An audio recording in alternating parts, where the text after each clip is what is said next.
Така, заявете отново на всички бушкрафтери, мушкрафтери, бушмени, индианци и тем подобни. Днес ще приведем кратък курс по оцеляване. Явно е много модерно напоследък. И да не забравяме, че в горята без правилна подготовка не се ходи. Под правилна подготовка имам предвид ето това. Така, един-два по-малки ножа за мезета, един за сечи за батонинг и два просто е така, защото какви ножомани сме без ножове. Също така е добре да имате компас. Това, че е прикачен към някакво си огниво, няма значение. Кой каквото има под ръка. И така. Целта на днешния урок, един момент, ще бъде как се пали огън на корята, без да имаме запалки, кибрити и други цивилизовани предмети. Като в начало взимате една клечка. Хубаво да е малко по-гъвкава и е хубаво да поудялкате малко съответно.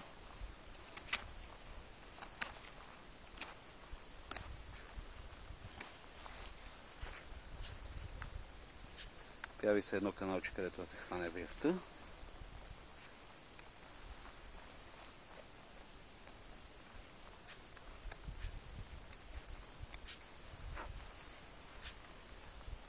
Процедурата се повтаря и от срещната страна.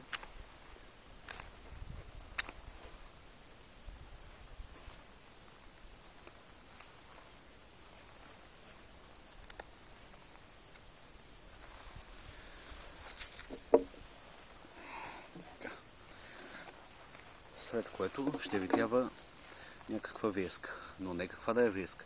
Това трябва да е връзка от кубинка, носена поне 7 години, 3 месеца и 5 дни, защото иначе огъня няма да се хване. Правите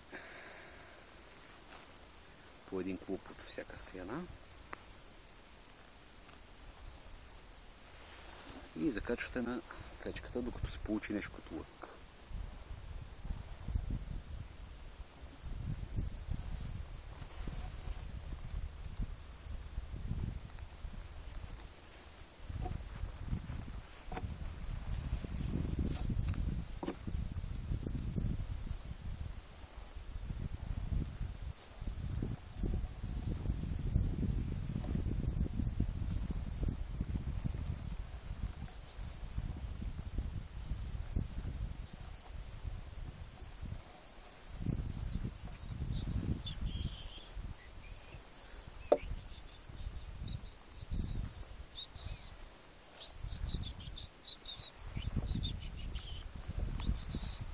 Да, трябва да сте готови за подобни аварии.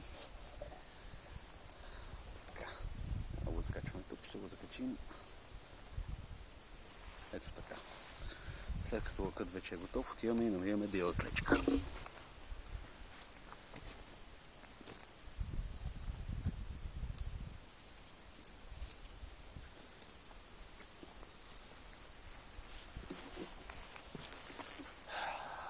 Ето такава, или по възможност попява, ако има.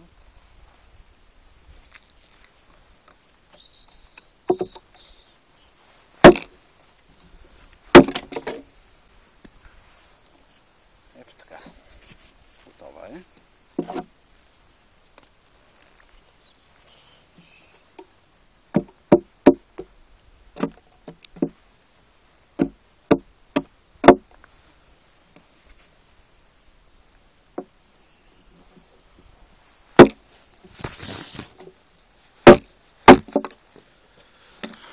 Един момент, че от толкова оцеляване ни падна камерата. Така. Значи, след като вече и тази клечка е готова, е добре да бъде изострена в единия край.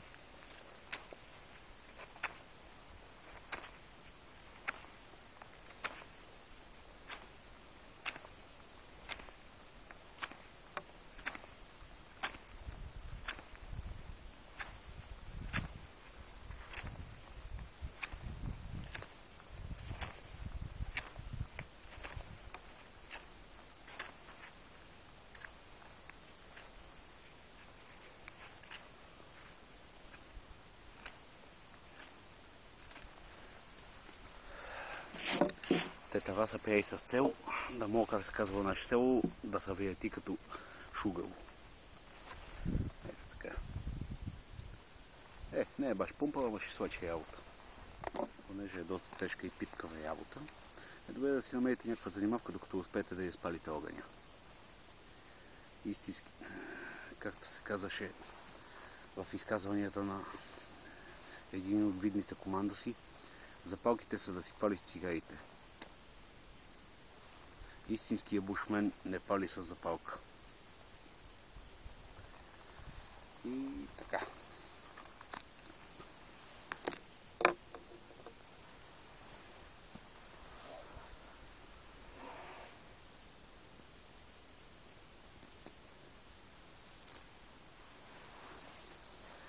Добре. Да се вземе една купчина сухите ивички, защото все пак трябва да има и какво да се пали.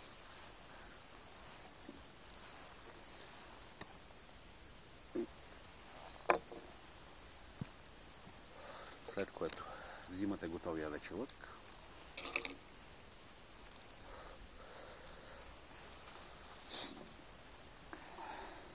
Не, няма да стреляме. И го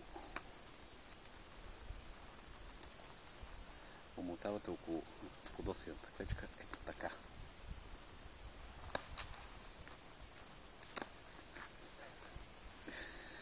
Да, то не става само сядане.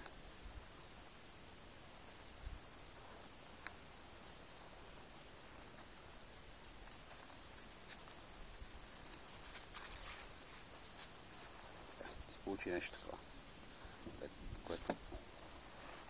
След което внимавате да не си избутате под палките. Закачвате ги така. И почвате при свободното движение с лъка напред-назад. Като е добре да си намерите и нещо, с което да си попиете, иначе ще ви се прижули яйчичката. А не искаме бушмен с мазоли, нали така?